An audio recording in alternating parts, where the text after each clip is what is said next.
ಮಾನ್ಯ ಸಭಾಧ್ಯಕ್ಷರೇ, ಚಿಕ್ಕೆ ಗುರುತಿನ ಪ್ರಶ್ನೆಯನ್ನ ನಮ್ಮ ಸನ್ಮಾನ್ಯ ಆಹಾರ ಸಚಿವರಲ್ಲಿ ಕೇಳ ಬಯಸ್ತೇನೆ. ಆಹಾರ ಸಚಿವರ ಪರವಾಗಿ ಉತ್ತರವನ್ನು ಒದಗಿಸಲಾಗಿದೆ ಬಯಸ್ತೇನೆ. ಸನ್ಮಾನ್ಯ ಸಭಾಧ್ಯಕ್ಷರೇ,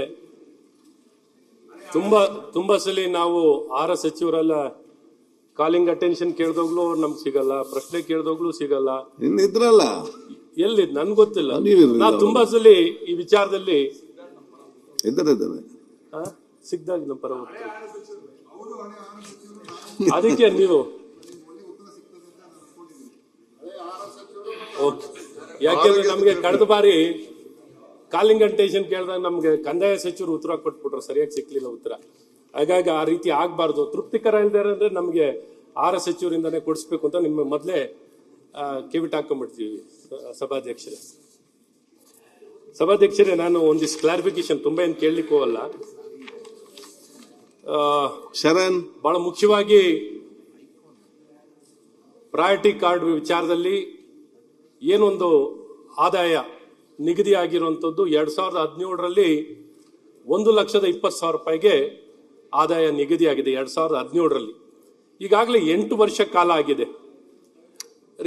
ಈಶ್ವರ್ ಖಂಡ್ರೆ ಅವರೇ ಒಂದ್ ಸೆಕೆಂಡ್, ಆಯ್ತಾಯ್ತು ಅಶ್ವಥ್, ಇಲ್ಲಿ ನೋಡಿ, ಈಗ ಅಲ್ಲಿ ಕುಳಿತುಕೊಂಡು ಮಾತಾಡ್ಬೇಕು. ಅರ್ಜೆಂಟ್ ಮಾತಾಡಿದ್ರು ಕೂಡ ಮೆಲ್ಲ ಮಾತಾಡಿ. ಓಕೆ,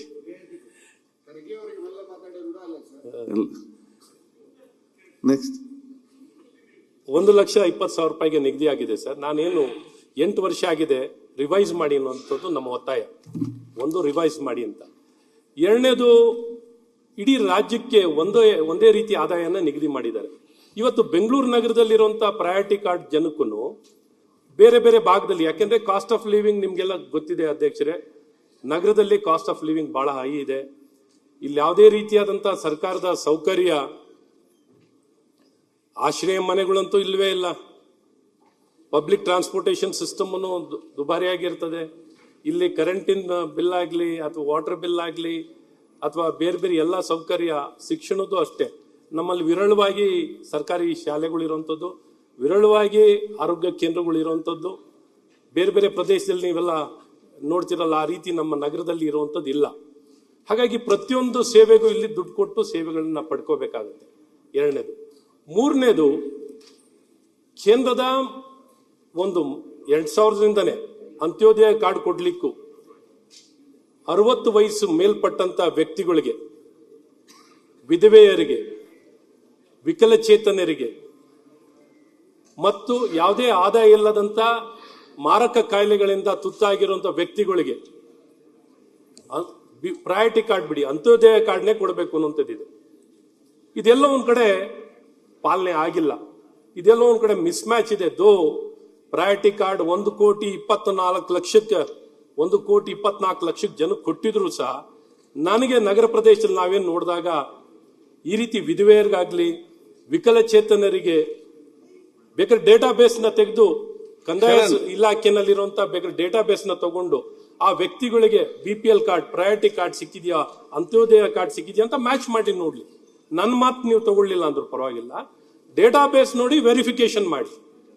4ನೇದು, ಅವ್ರು ಕೊಟ್ಟಂತ ಉತ್ತರದಲ್ಲೇ ಟ್ಯಾಕ್ಸಿ ಡ್ರೈವರ್ಗಳು, ಆಟೋ ಚಾಲಕರು, ಈ ರೀತಿ ವ್ಯಕ್ತಿಗಳಿಗೆ ರೇಷನ್ ಕಾರ್ಡ್ ಕೊಡಬೇಕು, ಅಂತ್ಯೋದಯ ಕಾರ್ಡ್ ಕೊಡಬೇಕು, ಪ್ರಯಾರಿಟಿ ಕಾರ್ಡ್ ಕೊಡಬೇಕು ಅನ್ನೋಂಥದ್ದು ಅವರೇ ಹೇಳಿದ್ದಾರೆ. ಇವತ್ತು ಈ ನಗರದಲ್ಲಿ ಚಾಲಕರುಗಳಿಗೂ ಸಹ ಇವತ್ತು ಅಂತ ವರ್ಗಕ್ಕೇನು ಇವ್ರು ಹೇಳಿರುವಂತ ವ್ಯಕ್ತಿಗಳಿಗೇನೆ BPL ಕಾರ್ಡ್ ಇಲ್ಲ. 5ನೇದು, ನ್ಯಾಷನಲ್ ಫುಡ್ ಸೆಕ್ಯೂರಿಟಿ ಆಕ್ಟ್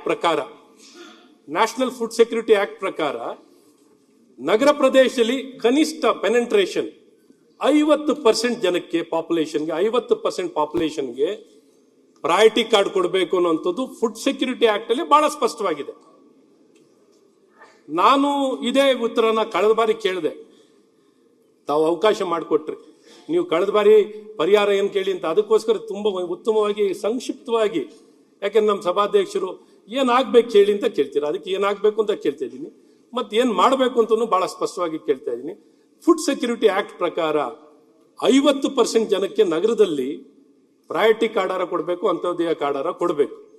ಇದನ್ನೂ ಸಹ ಕೊಡುವಂಥದ್ದಾಗಿಲ್ಲ. ಆಗ ನಾನು ಕೇಳಿದಾಗ ಜನಸಂಖ್ಯೆ ಎಷ್ಟಿದೆ ಅಂತ ನಗರದಲ್ಲಿ ನಮ್ಗೆ ಗೊತ್ತಿಲ್ಲ ಅಂತ ಹೇಳೋರು ವ್ಯಕ್ತಿಗಳಿದ್ದಾರೆ. ಇಲ್ಲಿ ಜನಸಂಖ್ಯೆ ಎಷ್ಟಿದ್ದಾರೆ ಬೆಂಗಳೂರಿನಲ್ಲಿ, ಜನಸಂಖ್ಯೆ ಎಷ್ಟಿದೆ ಅಂತ ಸರ್ಕಾರಕ್ಕೆ ಗೊತ್ತಿಲ್ಲ ಬೆಂಗಳೂರು ನಗರದಲ್ಲಿ ಅಂದ್ರೆ ಯಾವ ರೀತಿ ಉತ್ತರ ನಾವು ಸಿಗುವಂತದ್ದಾಗುತ್ತೆ? ಜವಾಬ್ದಾರಿಯುತ ಉತ್ತರ ಸಿಗಬೇಕು. ಮತ್ತು ಈಗ ನಮ್ಮ ದಿನೇಶ್ ಗುಂಡೂರಾಯರು ಇನ್ನೊಂದು ಸ್ಟೆಪ್ ಸುಮ್ಮನೆ ಉಲ್ಲೇಖ ಮಾಡ್ತೀನಿ. 27ಕ್ಕೆ ಯಾವ ಯಾವ ಭಾಗದಲ್ಲಿ ಎಷ್ಟು ಜನಸಂಖ್ಯೆ ಇರುತ್ತೆ ಅಂತ ಅದರ ಆಧಾರಿತವಾಗಿ ನೀವು PHCಗಳನ್ನ ಡಿಸೈಡ್ ಮಾಡ್ತಾ ಇದ್ದೀರಾ. 27ರಲ್ಲಿ ಯಾವ್ಯಾವ ಭಾಗದಲ್ಲಿ ಎಷ್ಟು ಜನಸಂಖ್ಯೆ ಇರ್ತದೆ ಅನ್ನೋಂಥದ್ದನ್ನ ನಿಗದಿ ಮಾಡಿಕೊಂಡು ಪ್ರಾಥಮಿಕ ಆರೋಗ್ಯ ಕೇಂದ್ರಗಳು ಸಬ್ ಸೆಂಟರ್ಗಳನ್ನ ಡಿಸೈಡ್ ಮಾಡ್ತಾ ಇದ್ದಾರೆ. ಮಾಡಿ ಅದು ನಾವು ಮತ್ತೆ ಮಾತಾಡ್ತೀವಿ. ಆದ್ರೆ ಇವತ್ತು ಬೆಂಗಳೂರು ನಗರದಲ್ಲಿ ನಾನು ಯಾಕೆ ಇಷ್ಟು ಸಂಕ್ಷಿಪ್ತವಾಗಿ ಕೇಳ್ತಿರೋದು, ಈ ಜನಕ್ಕೆ ಪಾಪ ಬಡ ಜನಕ್ಕೆ ನಿಜಕ್ಕೂ ಅವರಿಗೆ ಪ್ರಯಾರಿಟಿ ಕಾರ್ಡ್ ಸಿಗದೇನೆ ವಂಚಿತರಾಗಿದ್ದಾರೆ. ಹಾಗಾಗಿ ಈ ದಿಕ್ಕಲ್ಲಿ ನಗರದಲ್ಲಿ ಇದನ್ನೆಲ್ಲ ಒದಗಿಸುವಂತ ಮಾಡ್ಲಿ ಅಂತ ನಾನು ಈ 5 ವಿಚಾರ, ಈ 5ಕ್ಕೂ ಉತ್ತರವನ್ನು ಕೊಟ್ಟರೆ ನಮ್ಮ ದಿನೇಶ್ ಗುಂಡೂರಾವ್ ಅವರಿಗೆ ನನ್ನ ನಮಸ್ಕಾರ. ಸನ್ಮಾನ್ಯ ಸಭಾಧ್ಯಕ್ಷ, ಇದಕ್ಕೆ ಸಂಬಂಧಪಟ್ಟಂಗೆ ನಾನು ಇದು ಸಂಬಂಧಪಟ್ಟಂಗೆ ಒಟ್ಟಿಗೆ ಉತ್ತರ ಕೊಡಿ. 2 ನಿಮಿಷ. ಸನ್ಮಾನ್ಯ ಸಭಾಧ್ಯಕ್ಷೆ, 2013ರಿಂದ 2018ವರೆಗೂ ತಮ್ಮದೇ ಸರ್ಕಾರ ಇಲ್ಲಿತ್ತು. 2018ರಿಂದ ಸಮ್ಮಿಶ್ರ ಸರ್ಕಾರ, ತಿರ್ಗಾ 2019ರಿಂದ ಭಾರತೀಯ ಜನತಾ ಪಕ್ಷದ ಸರ್ಕಾರ ಇತ್ತು. 2013ರಿಂದ 2021 ತಿರ್ಗಾ 2023ವರೆಗೂ ಯಾವುದೇ ರೀತಿಯ ಕಾರಣ, ಕರೋನಾ ಬಂದ ಸಂದರ್ಭದಲ್ಲೂ ಯಾವುದೇ ರೀತಿಯ ಕಾರಣ ಇದು ಮಾಡಲಿಲ್ಲ. ಕರೋನಾ ಬಂದಂತ ಸಂದರ್ಭದಲ್ಲಿ ಸನ್ಮಾನ್ಯ ಯಡಿಯೂರಪ್ಪ ಅವರು ಮುಖ್ಯಮಂತ್ರಿಗಳಾಗಿರ್ತಕ್ಕಂಥ ಸಂದರ್ಭದಲ್ಲಿ ನಾನೇ ಆಹಾರ ಸಚಿವನಾಗಿದ್ದೆ. ಸನ್ಮಾನ್ಯ ಸಭಾಧ್ಯಕ್ಷರೇ,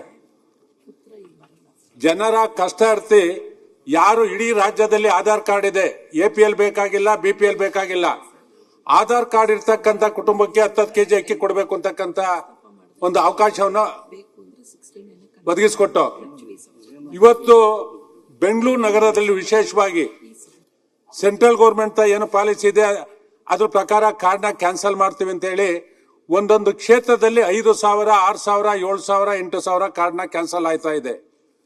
ಅನೇಕ ಕುಟುಂಬಗಳು ನಿರ್ಗತಿಕರು ಅವರ ಮಗಳನ್ನ ಮದುವೆ ಮಾಡಿ ಕಳಿಸಿದ್ದಾರೆ.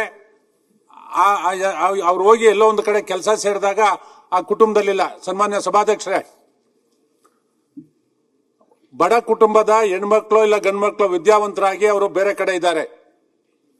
ಇಲ್ಲ ಒಬ್ಬ ಟ್ಯಾಕ್ಸಿ ತಗೊಬೇಕು, ಒಂದು 5 ಲಕ್ಷ ಇಲ್ಲ 10 ಲಕ್ಷ ಲೋನ್ ತಗೊಬೇಕು ಅಂದ್ರೆ 3 ವರ್ಷದ ಇನ್ಕಮ್ ಟ್ಯಾಕ್ಸ್ ತಿದ್ಕೊಡಿ ಅಂತಾರೆ. ಅದನ್ನ 10 ರೂಪಾಯಿ, 20 ರೂಪಾಯಿ, 50 ರೂಪಾಯಿ ಕೊಟ್ಟಿದ್ದಾರೆ. ಈಗ ಬೆಂಗಳೂರು, ವಿಶೇಷವಾಗಿ ಬೆಂಗಳೂರು ನಗರದಲ್ಲಿ ಒಂದೊಂದು ಕ್ಷೇತ್ರದಲ್ಲಿ 5,000ದಿಂದ 8,000ವರೆಗೂ ಕಾರ್ಡ್ನ ಕ್ಯಾನ್ಸಲ್ ಆಗಿದೆ. ಸಬ್ಜೆಕ್ಟ್ ಬನ್ನಿ, ನೀವು ಅದು ಇನ್ಸ್ಪೆಕ್ಷನ್ ಮಾಡಿಸಿ. ಅವರು ಅರ್ಹತೆ ಇದ್ರೆ ಮಾತ್ರ, ಅವ್ರು ಏನಾದ್ರು ದುರುಪಯೋಗಿಸ್ಕೊಂಡಿದ್ರೆ ಅವ್ರ ಮೇಲೆ ಬೇಕಾದ್ರೆ ಪೆನಾಲ್ಟಿ ಹಾಕಿ ನಾವು ನಿಮ್ಮ ಜೊತೆ ಇರ್ತೇವೆ, ಸರ್ಕಾರದ ಜೊತೆ ಇರ್ತೇವೆ.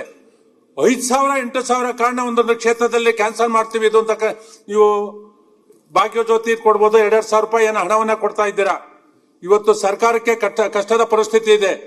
ಅದಕ್ಕೋಸ್ಕರ ನೀವು ಬಡವರಿಗೆ ಕೊಡ್ತಕ್ಕಂಥ 10 ಕೆಜಿ ಕಿತ್ಕೊಂತಕ್ಕಂಥದ್ದು ದೇವ್ರೂ ಮೆಚ್ಚೋದಿಲ್ಲ. ನಾನು ಫೈಲ್ ರೆಡಿ ಮಾಡಿದ್ದೀನಿ, ತಮ್ಗೂ ಕಳ್ಸ್ಕೊಡ್ತೀನಿ. ಆ ಮನೆಗಳನ್ನ ಇನ್ಸ್ಪೆಕ್ಷನ್ ಮಾಡಿಸಿ. ಆಮೇಲೆ ಒಬ್ರಿದ್ರೆ, ಸನ್ಮಾನ್ಯ ಸಭಾಧ್ಯಕ್ಷರೇ, ಒಬ್ರಿದ್ರೆ ವಯಸ್ಸಾದ ಒಂದು ಅಜ್ಜಿ ಇರ್ತಾಳೆ, ಅವ್ರಿಗೂ ಕಾರ್ಡ್ ಕೊಡ್ಬೇಕು. ಒಂದು ಕುಟುಂಬದಲ್ಲಿ ಇವತ್ತು ಇರ್ತಕ್ಕಂಥ ಗಂಡು ಮಕ್ಕಳು ಹೆಣ್ಮಕ್ಳು ತಂದೆ ತಾಯಿನ ನೋಡ್ಕೊಂತಾರೆ ಅಂತಕ್ಕಂಥದ್ದು ಬಹಳ ಕಷ್ಟದ ದಿನಗಳಿದೆ. ಇವತ್ತು ಬೇರೆ ನೀವು ಸಬ್ಜೆಕ್ಟ್ ಬೇರೆ ಮಾತಾಡ್ತೀರಿ. ಮಂತ್ರಿಗಳು ಕೂಡ ಇವತ್ತು ಇಲ್ಲ ಇದರಲ್ಲಿ. ಇದು ಆಹಾರ ಇಲಾಖೆ ಸಂಬಂಧಪಟ್ಟಿದ್ದು ಪ್ರಶ್ನೆ ಬೇರೆ ಅಲ್ವಾ? ನೀವು ಕೇಳಿದ ಪ್ರಶ್ನೆ ಬೇರೆ, ಇಲ್ಲಿ ಚರ್ಚೆ ಮಾಡಿ ಚರ್ಚೆ ಕೊಡಿ. ನೀವು ಅದು ಸೋಮವಾರ ಒಂದು ಗಂಟೆ ಚರ್ಚೆಗೆ ಅವಕಾಶ ಮಾಡಿಕೊಡಿ. ಸುರೇಶ್ ಅವರು ಇದು ಬಹಳ ಒಂದು ಪ್ರಮುಖ ಪ್ರಶ್ನೆ ಅಂತಾನೆ ಹೇಳ್ಬೋದು. ಅವ್ರು ಕೇಳಿದ್ದಾರೆ, ಅವರು ಹಲವಾರು ವಿಚಾರಗಳು ಪ್ರಸ್ತಾಪ ಮಾಡಿದ್ದಾರೆ. ಇಲ್ಲ, ಒಳ್ಳೆ ಉತ್ತರ ಕೊಡ್ತೀನಿ ಹೇಳಿದೆ, ಪಾಸಿಟಿವ್ ಅಂತ ಹೇಳಲಿಲ್ಲ, ಒಳ್ಳೆ ಉತ್ತರ ಕೊಡ್ತೀನಿ ಅಂತ ಹೇಳಿದೆ. ಅಲ್ಲಿ ಎಲ್ಲ ಮಾತು ಪಾಸಿಟಿವ್. ಈಗ ಅವರು ಈ ಆದಾಯ ಮಿತಿ ಬಗ್ಗೆ ಮಾತನಾಡಿದ್ದಾರೆ. 1,20,000 ನಮ್ಮ 2017ನೇ ಇಸ್ವಿಯಲ್ಲಿ ಆದಂತ, ಬಹುಶಃ ತಾವೇ ಅವಾಗ ಆರೋಗ್ಯ ಸಚಿವರಿದ್ರಿ, ಅವಾಗ ಆದಂತ ಒಂದು ಸಂದರ್ಭದಲ್ಲಿ ಮಾಡಿರುವಂತದ್ದು. ಅದು ಈಗ ಕಮ್ಮಿ ಅಂತಾನೆ ಖಂಡಿತ ಅದು ಒಪ್ಪುವಂತ ಮಾತು. ಯಾಕಂತ ಹೇಳಿದ್ರೆ 2017 ಈಗ 2026 ಬಂದಿದ್ದೀವಿ, ಸುಮಾರು 9 ವರ್ಷ ಆಗಿದೆ. ಮತ್ತು ಅದ್ರ ಬಗ್ಗೆ ಖಂಡಿತ ಪರಿಷ್ಕರಣೆ ಮಾಡುವಂತ ಅವಶ್ಯಕತೆ ಇದೆ, ಅದನ್ನ ನಾನು ಒಪ್ತೀನಿ. ಮಾನ್ಯ ಆಹಾರ ಸಚಿವರ ಪರವಾಗಿ ನಾನು ಅದನ್ನ ಖಂಡಿತವಾಗಿ ಅದರ ಬಗ್ಗೆ ಪುನರ್ ಪರಿಶೀಲನೆ ಆಗಬೇಕು. ಮತ್ತು ಈಗಾಗಲೇ ನಮ್ಮ ಆಡಳಿತ ಸುಧಾರಣೆ ಆಯೋಗ ದೇಶಪಾಂಡೆ ಅವರ ಅಧ್ಯಕ್ಷತೆಯಲ್ಲಿ ಏನಿದೆ, ಅವರು ಕೂಡ ಶಿಫಾರಸ್ ಮಾಡಿದ್ದಾರೆ. ಇದನ್ನ 2.5 ಲಕ್ಷಕ್ಕೆ ನೀವು ತಗೊಂಡು ಹೋಗ್ಬೇಕು ಅಂತ ಹೇಳಿದ್ದಾರೆ ಅವರು. 3 ಲಕ್ಷಕ್ಕೆ ತಗೊಂಡೋಗಿ ಅಂತ ಹೇಳಿದ್ದಾರೆ. ನಾವು ಈ ನಮ್ಮ ಇಲಾಖೆ ಆಹಾರ ಇಲಾಖೆ ಅದನ್ನ ಆ ಪರಿಷ್ಕರಣೆ ಯಾವ ರೀತಿಯಾಗಿ ಮಾಡಬೇಕು, ಎಷ್ಟು ಮಾಡಬೇಕು ಅಂತ ಖಂಡಿತವಾಗಿ ಅದ್ರ ಬಗ್ಗೆ ಗಮನ ಕೊಡ್ತೀವಿ. ಮಾನ್ಯ ಸಭಾಧ್ಯಕ್ಷರೇ, ಮಾಡುವಂತ ಅವಶ್ಯಕತೆ ಕೂಡ ಇದೆ. ಎರಡನೇ ತಾವು ಹೇಳಿರುವಂತದ್ದು ಏನಂತ ಹೇಳಿದ್ರೆ, ಸುರೇಶ್ ಸರ್ ಒಂದೇ ಇಲ್ಲ, ಇದು ಬರೀ ಬೆಂಗಳೂರು ಅಷ್ಟೇ ಅಲ್ಲ, ಇಲ್ಲ ಇಡೀ ರಾಜ್ಯದ್ದು ಒಂದೇನಾಗಿದೆ, 1,20,000 ಆದಾಯ ಮಿತಿನ ಇವರು ಒಳಪಡಿಸಿ ಇಡೀ ರಾಜ್ಯಕ್ಕೆ ಅದು ಅಲ್ಲ 1,20,000 ಮೇಲ್ಪಟ್ಟು ಯಾರ್ದಾರು ಕೂಡ ಅಕೌಂಟ್ ಅಲ್ಲಿ ಟ್ರಾನ್ಸಾಕ್ಷನ್ ಆದ್ರೆ ಅವ್ರ BPL ಕಾರ್ಡ್ ನ ರಿಜೆಕ್ಟ್ ಮಾಡ್ತಾ ಇದ್ದಾರೆ. ಸುಮಾರು ಇಡೀ ಕಾನ್ಸ್ಟಿಟ್ಯೂನ್ಸಿ ಎಲ್ಲ 224 ಕ್ಷೇತ್ರದಲ್ಲೂ ಕೂಡ ಎಲ್ಲಾ ಕಾರ್ಡ್ಗಳು ಸುಮಾರು 1,500 ಕಾರ್ಡ್ ನ ರಿಜೆಕ್ಟ್ ಮಾಡಿದ್ದಾರೆ. ಏನಾಗಿದೆ, ಬೆಂಗಳೂರಿಗೆ ವಲಸೆ ಬರ್ತಾರೆ ನಮ್ಮ ಕಡೆಯಿಂದ ಡ್ರೈವಿಂಗ್ ಮತ್ತೊಂದು ಡ್ರೈವಿಂಗ್ ಬಂದವ್ರಿಗೆ ಏನಾಗುತ್ತೆ, ತಿಂಗಳಿಗೆ 15,000 ರಿಂದ 20,000 ಸಂಬಳ ಕೊಡ್ತಾರೆ. ಕೊಟ್ಟಾಗ ಏನಾಗ್ತದೆ, ಅವನದು ಇನ್ಕಮ್ ಆದಾಯ ಮಿತಿ 1,20,000 ಮೀರ್ತದೆ. ಅಲ್ಲಿ ಅವ್ರ ಅಜ್ಜಿ ಅವ್ರ ತಂದೆ ತಾಯಿ ಅಲ್ಲಿ ಅವ್ರು ಕೂಲಿ ಮಾಡ್ಕೊಂಡು ಜೀವನ ಮಾಡ್ತಾ ಇರ್ತಾರೆ. ಅವ್ರಿಗೆ BPL ಕಾರ್ಡ್ ನಾವು ಕೊಡಕ್ ಆಗ್ತಾ ಇಲ್ಲ. ಇಲ್ಲಿ ಅವ್ನು ಬಂದು ಟ್ಯಾಕ್ಸಿನೋ ಮತ್ತೊಂದು ಆದಾಯ ಮಿತಿ ಮೀರ್ತಾ ಇದೆ. ಮತ್ತೆ ಇದು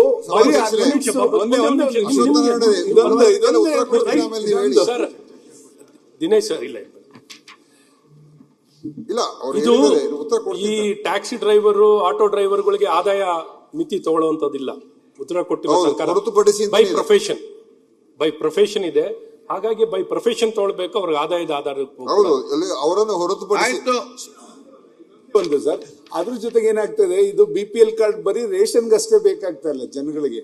ಈ ಆದಾಯ ಮಿತಿ ಹೆಲ್ತ್ಗೆ ಎಲ್ಲದಕ್ಕೂ ಇದು ಅವಶ್ಯಕತೆ ಇದೆ BPL ಕಾರ್ಡ್. ಆದ್ರಿಂದ ಇದನ್ನ ಹೆಲ್ತ್ಗೆ ಹೊರತುಪಡಿಸಿ ಅದಕ್ಕೆ ಬೇರೆ ಸ್ಕೀಮ್ ಏನಾದ್ರು ನೀವು ಆರೋಗ್ಯ ಸಚಿವರೇ ನೀವು ಉತ್ತರ ಕೊಡ್ತಾ ಇರೋದ್ರಿಂದ ಆರೋಗ್ಯಕ್ಕೆ ಬೇರೆ ಏನಾದ್ರು ಕೂಡ ಅಂತ ಬಡವರಿಗೆ ನೀವು ಬೇರೆ ಕಾರ್ಡ್ ಕೊಡೋದು ಏನಾದ್ರು ಯೋಜನೆ ಇದ್ರೆ ತಂದ್ರೆ ಒಳ್ಳೇದು ಅಂತ ನನ್ನ ಅನ್ಸಿಕೆ. ಅದು ಮುಂದಿನ ದಿವಸದಲ್ಲಿ ನೋಡೋಣ. ಯಾಕೆಂತ ಹೇಳಿದ್ರೆ ಈಗ ಅದನ್ನ ಯಾವ ರೀತಿ ಅದೊಂದು ಮಾನದಂಡ ಇಟ್ಕೋಬೇಕು. ಯಾಕಂದ್ರೆ ಈಗ ಎಲ್ಲದಕ್ಕೂ ಕೂಡ BPL ಕಾರ್ಡ್ ಮಾನದಂಡ ಆಗೋಗಿದೆ. ಆಕ್ಚುಲಿ ಇದು ಬರೀ ಆಹಾರಕ್ಕೋಸ್ಕರ ಇಟ್ಕೋಬೇಕಾಗಿರುವಂತದ್ದು. ಇದು BPL ಕಾರ್ಡ್ ಅಂತಾನು ಹೆಸರಿಟ್ಟಿಲ್ಲ ನಾವು. ಇದನ್ನ ಪ್ರಯಾರಿಟಿ ಆದ್ಯತೆಯ ಕುಟುಂಬಗಳಂತಾನೆ ಇಟ್ಟಿರೋದು, PHH. ಅದಕ್ಕೋಸ್ಕರ ಅದೇ ಹೆಸರಿಟ್ಟಿರ್ತಕ್ಕಂಥದ್ದು. ಇದು ಬಿಲೋ ಪಾವರ್ಟಿ ಲೈನ್ ಅಲ್ಲ, ಯಾರಿಗೆ ಇದರ ಅವಶ್ಯಕತೆ ಇದೆ ಆದ್ಯತೆ ಕುಟುಂಬಗಳಂತಾನೆ ಮಾಡಿರುವಂತದ್ದು. ಅದೇನೇ ಇರಲಿ. ಎರಡನೇದು ಅಶ್ವತ್ಥನಾರಾಯಣ ಅವರು ಹೇಳಿದ್ರು, ಈ ಕೆಲವು ಈ ಮಾಹಿತಿ ಡೇಟಾ ಎಲ್ಲ ಇದೆ, ಆ ಡೇಟಾ ಎಲ್ಲ ತೆಗೆದುಕೊಂಡು ಹೊಂದಾಣಿಕೆ ಮಾಡ್ಕೊಳ್ಳಿ, ಚೆಕ್ ಮಾಡಿ ಅಂತ ಈಗಾಗಲೇ ಮಾನ್ಯ ಸಭಾಧ್ಯಕ್ಷರೇ ಮತ್ತು ಅವರು ನ್ಯಾಷನಲ್ ಫುಡ್ ಸೆಕ್ಯೂರಿಟಿ ಆಕ್ಟ್ ಬಗ್ಗೆ ಮಾತಾಡಿದ್ರು. 50% ನಗರಕ್ಕೆ ಕೊಡಬೇಕು, 75% ಗ್ರಾಮೀಣಕ್ಕೆ ಕೊಡಬೇಕು ಅಂತ. ಅದು ಇಡೀ ದೇಶಕ್ಕೆ ಇರುವಂತದ್ದು, ತಮಗೂ ಕೂಡ ಗೊತ್ತಿದೆ. ಅದು ಒಂದೊಂದು ರಾಜ್ಯಕ್ಕೆ ಒಂದೊಂದು ವೇರಿಯೇಷನ್ ಆಗ್ತದೆ. ಆ ರಾಜ್ಯದ ಬೆಳವಣಿಗೆ ಅಭಿವೃದ್ಧಿ ಎಲ್ಲ ನೋಡಿಕೊಂಡು ಕೆಲವು ಕಡೆ 40% ನಗರಕ್ಕೆ ಇರಬಹುದು, ಕೆಲವು ಕಡೆ 85% ಗ್ರಾಮೀಣಕ್ಕೂ ಕೂಡ ಇರಬಹುದು. ಸೊ ನಮ್ದು ಸ್ವಲ್ಪ 50% ಇಂತ ಕಮ್ಮಿ ಆಗ್ತದೆ ನಮ್ದು ಕರ್ನಾಟಕ. ಒಂದ್ ನಿಮಿಷ. ಈಗ ಸೆಂಟ್ರಲ್ ಇದ್ರ ಪ್ರಕಾರನೇ ನಮ್ಗೆ ಕೊಡ್ತಾ ಇರುವಂತದ್ದು ಏನು, ಸೆಂಟ್ರಲ್ ಅವರು ತೀರ್ಮಾನ ಮಾಡಿದ ಕೇಂದ್ರ ಸರ್ಕಾರ 1,09,00,000 ಕುಟುಂಬಗಳಿಗೆ ಕೊಡಬೇಕು ಅಂತ ಮಾಡಿದ್ದಾರೆ. ನಾವು ಆಕ್ಚುಲಿ ರಾಜ್ಯದಲ್ಲಿ ಅದಕ್ಕಿಂತ ಇನ್ನೂ 15,80,000 ಹೆಚ್ಚು ಹೋಗಿದ್ದೀವಿ. ಆಯ್ತಾ, ಎಲ್ಲೆಲ್ಲಿ ಕೊಡಕ್ ಸಾಧ್ಯ ಆಗಿದೆ. ಕೆಲವು ಕಡೆ ಎಲ್ಲ ಗ್ರಾಮೀಣ ಪ್ರದೇಶಗಳಲ್ಲಿ 90% ರೇಷನ್ ಕಾರ್ಡ್ಗಳಾಗಿದೆ, 95% ಆಗಿದೆ. ನಗರದಲ್ಲಿ ಸ್ವಲ್ಪ ಕಮ್ಮಿ ಇದೆ. ಯಾಕಂದ್ರೆ ನಗರದಲ್ಲಿ ವೀಕರ್ ಸೆಕ್ಷನ್ಸ್ ಸ್ಲಮ್ಗಳಲ್ಲಿ ಅಲ್ಲಿರುವಂತವ್ರಿಗೆ ಜಾಸ್ತಿ ಇರ್ತದೆ. ಮತ್ತು ಈ ಆದಾಯ ಮಿತಿ 1,20,000 ಇರೋದ್ರಿಂದ ಅದು ಖಂಡಿತವಾಗಿ ಅದನ್ನು ಕೂಡ ಒಂದು ಇರಬಹುದು. ಅದೇನೇ ಇರಲಿ, ಈಗಾಗಲೇ ನಾವು 1,24,00,000 ನಾವು ಜನಸಂಖ್ಯೆಗೆ ಕೊಡ್ತಾ ಇದ್ದೀವಿ. ಸೊ ಅದರಿಂದ ಇದನ್ನ ಇನ್ನೂ ಹೆಚ್ಚು ಕೊಡಬೇಕು ಅಂತ ಹೇಳಿದ್ರೆ ಅದಕ್ಕೂ ಮಾನದಂಡ ಬೇಕಲ್ಲ. ಹೆಚ್ಚು ಮಾಡೋದಕ್ಕೆ ಕೆಲವು ಕಡೆ ಕಡಿತನೂ ಆಗ್ಬೇಕು, ದುರುಪಯೋಗನೂ ಆಗ್ತಾ ಇದೆ. ಯಾರಿಗೆ ಅರ್ಹತೆ ಇಲ್ಲ ಅವರೆಲ್ಲ ಕಾರ್ಡ್ಗಳು ತಗೊಂಡಿದ್ದಾರೆ. ಯಾಕಂದ್ರೆ ಈ ಕಾರ್ಡ್ಗೆ ಬೇರೆದಕ್ಕೆಲ್ಲ ಸಿಗತ್ತೆ ಅಂತೇಳಿ ಈ ಕಾರ್ಡ್ ಮೇಲೆ ಡಿಮಾಂಡು. ನಮ್ಗೆ ಮೆಡಿಕಲ್ ಬೇಕು, ಬೇರೆದಕ್ಕೆ ಬೇಕು ಅಂತ ಹೇಳಿ ಈ ಕಾರ್ಡ್ಗೆ ಡಿಮಾಂಡ್. ಆರೋಗ್ಯಕ್ಕೆ ಬೇಕಾಗಿಲ್ಲ ಅವ್ರಿಗೆ, ಅಂದ್ರೆ ಅವರ ಈ ರೇಷನ್ ಬೇಕಾಗಿಲ್ಲ, ಬೇರೆದಕ್ಕೆ ಬೇಕು ಅಂತ ತಗೊಳ್ತಾರೆ. ಸೊ ಅದೊಂದ್ ಕಡೆ ಇದೆ ಮಾನ್ಯ ಸಭಾಧ್ಯಕ್ಷರೇ. ಆಮೇಲೆ ಏನಂತ ಹೇಳಿದ್ರೆ ಅವರು ಅದನ್ನವ್ರು ಕೂಡ ನಾನು ಉತ್ತರ ಕೊಟ್ಟಿದ್ದೇನೆ. ಮತ್ತು ಗೋಪಾಲಿ ಅವರು ಕೂಡ ಹೇಳಿದ್ರು ಏನಂತ ಹೇಳಿದ್ರೆ, ಮತ್ತು ಅವರು ಹೇಳಿದ್ರು ಈ ತರ ಎಲ್ಲ card as per the date as per the applications, because ಇದು ನಾವು ಕೊಡೋದಿಲ್ಲ, ಯಾರು ಅರ್ಜಿ ಹಾಕ್ತಾರೆ ಅವರು ಕೊಡ್ತೀವಿ. ಸರ್, ನಾವು ಹುಡ್ಕೊಂಡು ಹೋಗ್ಬಿಟ್ಟು ಮನೆಗೆ ಹೋಗಿ ಕಾರ್ಡ್ ಅಂತ ಹೇಳೋದಿಲ್ಲ. ಅರ್ಜಿದಾರರು ಯಾರಿದ್ದಾರೆ ಅರ್ಜಿ ಹಾಕಿದ್ಮೇಲೆ ನಾನು ನಿಮ್ಮ ಹತ್ರ ಆರ್ಗ್ಯೂ ಈಗ ಬಹಳ ಅಲ್ಲ ಸರ್, ನಾನು ನಿಮ್ಮ ಹತ್ರ ಆರ್ಗ್ಯೂ ಮಾಡ್ತಿಲ್ಲ ಸರ್. ಸ್ಪೆಸಿಫಿಕ್ ಆಗಿ ನಾವು ಸ್ಪೆಸಿಫಿಕ್ ಆಗಿ ನಗರಕ್ಕೆ ಇಷ್ಟು ಪರ್ಸೆಂಟೇಜ್ ಕೊಡಬೇಕು ಅಂತ ಇಲ್ಲ, ಸ್ಯಾಚುರೇಷನ್ ಇಷ್ಟೇ ಕೊಡಬೇಕು ಅಂತ ಫಿಕ್ಸ್ ರೂಲ್ ಇಲ್ಲ, ಆಯ್ತಾ? ಫುಡ್ ಸೆಕ್ಯೂರಿಟಿ ಆಕ್ಟ್ ಪ್ರಕಾರ ನೀವಿಲ್ಲ ಅಂದ್ರೆ ನಾನು ಕೂತ್ಕೊಳ್ತೀನಿ. ನಾನಿಲ್ಲ ಮತ್ತೆ ಒಂದ್ ನಿಮಿಷ ಕಾನೂನಲ್ಲಿ ಇಲ್ಲ ಅಂದ್ರೆ ನಾನು ನಿಮ್ನೇನ್ ತಿರ್ಗಾ ಪ್ರಶ್ನೆ ಮಾಡಕ್ ಹೋಗಲ್ಲ ಸರ್. ಇಲ್ಲ, ನಾನು ಹೇಳ್ತಾ ಇದ್ದೀನಿ ಕೇಳಿ ಒಂದ್ ನಿಮಿಷ. ನನಗೆ ಬಹಳ ಸ್ಪಷ್ಟವಾಗಿ ಕಾನೂನಲ್ಲಿ ಇದೆ ಸರ್. ನಾವು ಕಾನೂನು ಬಿಟ್ಟು ಏನ್ ಕೇಳ್ತಿಲ್ಲ ಸರ್. ಆ ಕಾನೂನು ಪ್ರಕಾರವಾಗಿ ನಮ್ಗೆ ಉತ್ತರ ಕೊಡಿ ಅಂತ ಕೇಳ್ತಾ ಇದ್ದೀನಿ ಸರ್. ನೋಡಿ, ಈಗಾಗಲೇ ಹೇಳಿರುವಂತದ್ದು ಕೇಂದ್ರ ಸರ್ಕಾರ ನಮ್ಗೆ ಕೊಡ್ತಾ, ಅವರು ಕೂಡ ಫುಡ್ ಸೆಕ್ಯೂರಿಟಿ ಅವ್ರಿಗೆ ಅಪ್ಲೈ ಆಗೋದಿಲ್ವಾ? ಅವ್ರಿಗೆ ಅಪ್ಲೈ ಆಗ್ತದೆ. ಮತ್ತೆ ಯಾಕೆ ಅವರು ಇಷ್ಟು ಪೂರ್ತಿ ಕುಟುಂಬಗಳು ಕೊಡ್ತಾ ಇಲ್ಲ ಅವರು? ಯಾಕೆಂತೇಳಿ ಅವ್ರ ಪ್ರಕಾರ ಇಷ್ಟೇ ಇರೋರು ಅಂತ 1,09,00,000 ಅರ್ಹತೆ ಇದೆ ಕರ್ನಾಟಕದಲ್ಲಿ ಅಂತ ಕೇಂದ್ರದ ಒಂದು ತೀರ್ಮಾನ. ಅರ್ಥ ಮಾಡ್ಕೊಳ್ಳಿ. ಅಲ್ಲ, ನೀವು ಫುಡ್ ಸೆಕ್ಯೂರಿಟಿ ಆಕ್ಟ್ ಪ್ರಕಾರ ಇರೋದೇನು? ರೂರಲ್ ಏರಿಯಾ ಮೀರಿ ಕೊಡ್ತಾ ಇದ್ದೀವಿ. Rural area 75%, urban area 50%. ನಾನು ಕೇಳ್ತಿರೋದು ಇವತ್ತು ಅರ್ಬನ್ ಏರಿಯಾ. ನಾನು ಯಾಕೆಂದ್ರೆ ಈ ಸಿಟಿ ಪ್ರತಿನಿಧಿಸ್ತಾ ಇದ್ದೀನಿ. ಸಿಟಿಗಳಲ್ಲಿ ನಾವು ಇಲ್ಲಿ ಪ್ರತಿನಿಧಿಸ್ತಿರುವಂತ ಭಾಗಕ್ಕೆ ನ್ಯಾಯ ಕೊಡಿಸೋದು ನನ್ನ ಕರ್ತವ್ಯ ಸರ್. ಹಾಗಾಗಿ ಆ ಸ್ಪಷ್ಟತೆ ಕೊಡುವಂತದಾಗ್ಲಿ. ಸ್ವಲ್ಪ ನೀವು ತಾರ್ಕಿಕವಾಗಿ ಮಾಡಿ ಸರ್. ನೀವು ನಿಮಿಷ ಕೇಳಿ. ನಿಮಿಷ. ಫುಡ್ ಸೆಕ್ಯೂರಿಟಿ ಆಕ್ಟ್ ಮಾಡಿರೋರು ಯಾರು? ಕೇಂದ್ರ ಸರ್ಕಾರ. ಕೇಂದ್ರ ಸರ್ಕಾರದ ಪ್ರಕಾರ ಕರ್ನಾಟಕಕ್ಕೆ 1,09,00,000 ಕೊಡ್ಬೇಕು, ಆಯ್ತಾ? ನೀವು 40%, 50%, ಅದೇನೇ ಲೆಕ್ಕ ಇರ್ಲಿ, ಒಂದ್ ನಿಮಿಷ ಕೇಳಿ, ಅಷ್ಟು ಕೊಡ್ಬೇಕು ಅಂತ ಹೇಳಿದ್ದಾರೆ. ನಾವು ಇನ್ನು ಅದಕ್ಕಿಂತ ಹೆಚ್ಚು ಕೊಟ್ರೆ ನಾವೇ ಕೊಡ್ಬೇಕು ಅಂತ ನಿಮ್ ಕೇಂದ್ರದಿಂದ ಏನು ನಮ್ಗೆ ಸಹಾಯ ಸಿಗೋದಿಲ್ಲ, ಪೂರ್ತಿ ಖರ್ಚು ನಮ್ಮ ಮೇಲೆ ಬೀಳ್ತದೆ, ಆಯ್ತಾ? ಸೊ ನಾವು ಆಲ್ರೆಡಿ ಎಕ್ಸೆಸ್ ಹೋಗಿದೀವಿ. ಈಗ ಹೆಂಗೆ ಅಂತ ಹೇಳಿದ್ರೆ, ಈಗ ಆಯುಷ್ಮಾನ್ ಭಾರತ್ 75% ಕರ್ನಾಟಕ ಕಟ್ತಾ ಇರೋದು, ಹೆಸರು ಮಾತ್ರ ಆಯುಷ್ಮಾನ್ ಭಾರತ್. 25% ಆಯುಷ್ಮಾನ್ ಭಾರತ್ ಯೋಜನೆಯಲ್ಲಿ ಕೇಂದ್ರ ಸರ್ಕಾರದ ದುಡ್ಡು ಬರ್ತಾ ಇರೋದು ರಾಜ್ಯಕ್ಕೆ. 75% ನಾವು ಕಟ್. ಸೊ ಅದಕ್ಕೋಸ್ಕರ ನಾವು ಈಗಾಗಲೇ ಮೀರಿದ್ದೇವೆ. ಫುಡ್ ಸೆಕ್ಯೂರಿಟಿ ಆಕ್ಟ್ ವೈಲೇಟ್ ಆಗಿದ್ರೆ ಕೇಂದ್ರದವರೇ ಮಾಡಿರೋರು ವೈಲೇಟ್ ಮಾಡ್ತಾ ಇದ್ದೀರಾ. ನೀವು ಯಾಕೆ ವೈಲೇಟ್ ಮಾಡ್ತಾರೆ ಉತ್ತರ ಕೊಟ್ಟಿದ್ರಿ ಸರ್. ಇನ್ನೊಂದು ನಾನು ಕೇಳಿದ್ ಸರ್, ಆ ವಿಡೋಗಳು ವಿಧವೆಯರ ವಿಚಾರದಲ್ಲಿ ಸ್ಪಷ್ಟ ಉತ್ತರ ಕೊಟ್ಟಿಲ್ಲ. ಅಂಗವಿಕಲರು ಕೊಟ್ಟಿದಾರ ಕೇಳ್ತಾ ಇದ್ದೀನಿ, ಕೊಟ್ಟಿದಾರ? ಅದು ಸ್ಪಷ್ಟವಾಗಿ ಕೊಡ್ಲಿ. ಇನ್ನೊಂದು 4ನೇದು, ವೃತ್ತಿ ಆಧಾರಿತವಾಗಿ ಜನಕ್ಕೆ BPL ಕಾರ್ಡ್ ಕೊಡಬೇಕಾಗಿತ್ತು, ಅದನ್ನ ಕೊಟ್ಟಿದ್ದಾರೆ. ನಾನು ಸ್ಪೆಸಿಫಿಕ್ ಆಗಿ ಕೇಳ್ತಾ ಇದ್ದೀನಿ, ಅವ್ರು ಏನ್ ನಿಯಮ ಮಾಡಿದಾರೋ ಆ ನಿಯಮಗಳು, ಆ ಕಾನೂನೇ ಕೇಳ್ತಾ ಇದ್ದೀನಿ. ಆ ಕಾನೂನ್ಗೆ ಉತ್ತರ ಕೊಡ್ಲಿಕ್ಕೆ ಕಷ್ಟ ಪಡ್ತಾ ಇದ್ದಾರೆ. ನಾವು ನಮ್ ಜೇಬಿಂದ ಕೊಡ್ಬೇಕು, ನಾವ್ ಇಲ್ಲಿಂದ ಕೊಡ್ಬೇಕು ಹೇಳ್ತಾ ಇದ್ದಾರೆ. ಕಾನೂನು ಪ್ರಕಾರವಾಗಿ ಯಾವ ಭಾಗಕ್ಕೆ ಏನ್ ಕೊಡ್ಬೇಕಾಗಿದೆಯೋ ಕೊಡಿ, ಅಲ್ಲ ಕೊಡ್ಸಿ ಸರ್. ನೋಡಿ, ಪಾಪ ಅವ್ರಿಗೆ ಆಯ್ತು. ಇಲಾಖೆ ಸಚಿವರು ಬರ್ಲಿ, ಬೇಕಾದ್ರೆ ಉತ್ತರ ಕೊಡ್ಲಿ. ಬಹಳಷ್ಟು ಜನ ಇದಾರೆ, ಬಹಳಷ್ಟು ಜನ ರೇಷನ್ ಕಾರ್ಡ್ ಅಗತ್ಯ ಇರುವಂತವ್ರು ಆಡಳಿತ ಪಕ್ಷಕ್ಕೂ ಸಂಬಂಧಪಟ್ಟಿದೆ, ಚರ್ಚೆ ಸಮಾಧಾನ ಆಡಳಿತ ಪಕ್ಷಕ್ಕೂ ಸಂಬಂಧ ಬರ್ತಕ್ಕಂಥದ್ದು. ಅದರಿಂದ ಇವ್ರ ಮಂತ್ರಿ ಈಗ ಬಹುತೇಕ ಸದಸ್ಯರು ಚರ್ಚೆ ಮಾಡಬೇಕಾದ ಕಾರಣ ಬಹುಶಃ ಈಗಾಗಲೇ ಉತ್ತರ ಕ್ಲಾರಿಟಿ ಕೊಟ್ಟಿದ್ದಾರೆ. ಇನ್ನು ಕೂಡ ಹಲವು ಡೌಟಿಂಗ್ ಇದೆ. ಸಚಿವರು ಬಂದಾಗ ಸ್ಪಷ್ಟತೆ ತಗೊಳ್ಳೋ ಕೆಲಸ ಮಾಡೋ, ಅದು ಚರ್ಚೆ ಕೂಡ ತೆಗೊಳ್ಳುವ. ಸಮಯ ಅವಕಾಶ ಸಿಕ್ಕಿದ್ರೆ ನಾವು ಹಾಫ್ ಅನ್ ಅವರ್ ಚರ್ಚೆ ಕೂಡ ಮಾಡುವ. ಈಗ ಲಿಖಿತ ಮೂಲಕ ಉತ್ತರಿಸುವ ಪ್ರಶ್ನೆಗಳು. ನ್ಯೂಸ್ ಫಸ್ಟ್ ನಿರ್ಭೀತಿಯಿಂದ ನಿಮ್ಮ ಪರವಾಗಿ.